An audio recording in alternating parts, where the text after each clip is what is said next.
they will be sobered by the experience on the farm reforms. Those were very good reforms. Those were reforms that had been suggested by any number of expert committees. They were even on the election manifesto of the Congress party. And yet, when push came to shove, when a large number of guys get together and say, "Oh, my dead body," then in politics you withdraw. And he withdrew. So I think the government's surrender on the farmers' agitation, as I said at the time, this is going to hit all reforms, not just farm reforms.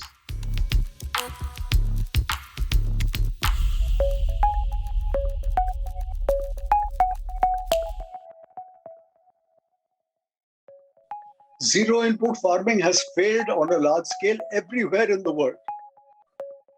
It's a plain and simple fact. Anybody who says otherwise is lying.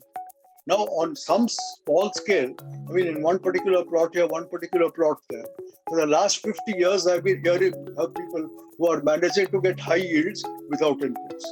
On a large scale, in the field, this does not happen. So, Mr. Modi and the RSS is taken by the idea of some people who say this zero input thing can be a success. But please understand, what was the farmers' agitation about? The farmers are going for high input green revolution agriculture. That is what they want. It is all very well for Mr. Modi or Ms. Sitaraman or anybody else to say, why not zero input? Sir, if it was possible for a farmer to get high yields with zero input, you don't need a minister to tell him. He will grab the opportunity and run for it. He doesn't have to be convinced. Just as in the case of when you got this BT cotton. So, BT cotton meant much less spraying, much less inputs. So you didn't need a policy. Farmers rushed to go for it. Believe it or not, it was illegal. Even though it was illegal, they rushed for it because the inputs were less. So if less input or zero input farming is profitable, farmers will rush for it. But if farmers are not rushing for it, and on the contrary, farmers are saying, no, we want the green revolution technology, it does not matter what some minister says or some particular ideologue of the RSS may say as to, ideally we want zero input farming. The fact is, it has not proved a success in the field. And had it proved a success in the field, we would not require pushing by ministers. Farmers would take it up on their own, just as they took up BT cotton. Look, when anybody says, I'm going to double it, this is a slogan. Anybody who takes it seriously is silly. Any number of experts who looked at it at the time laughed. They said, it's a slogan.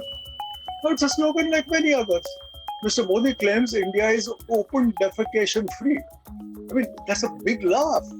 I mean, yes, sanitation has improved. A number of additional toilets have been built. Not all of them are working, but the number of working toilets has gone up very substantially. But can you say open defecation has stopped? It's a ridiculous proposition. Just use your eyes, you can see people defecating in the open even now.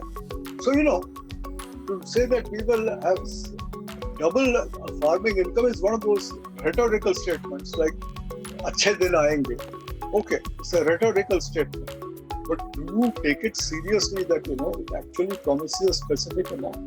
Mr. Modi said he is going to provide jobs for everybody in the first term. Employment has been one of the biggest failures of the government. Nevertheless, you will keep saying that this is a very good government, because that is politics. You will attempt a large number of things, and on one or two you will fail. And on some others you will succeed, and you will focus on the areas where you succeed. So that is what is happening right now.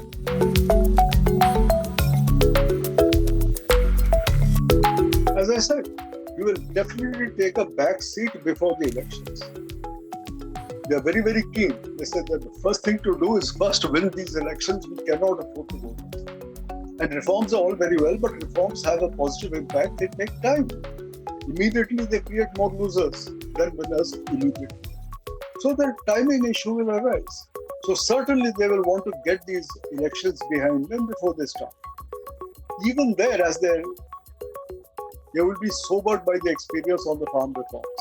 Those were very good reforms. Those were reforms that had been suggested by any number of expert committees.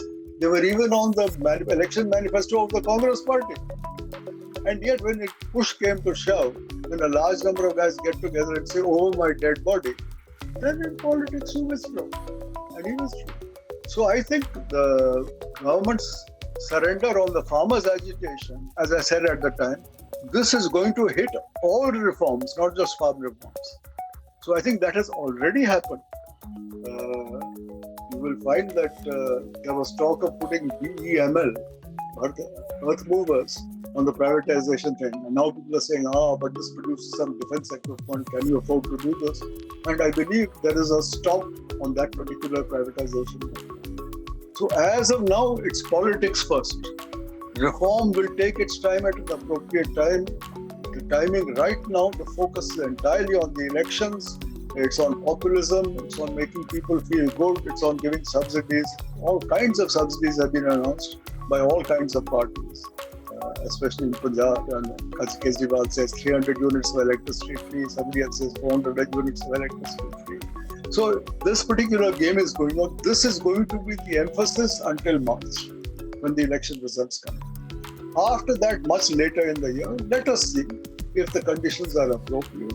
I think the reform process will pick up again.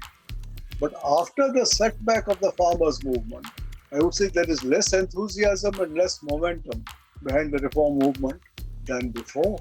And I do not think that momentum will come back easily.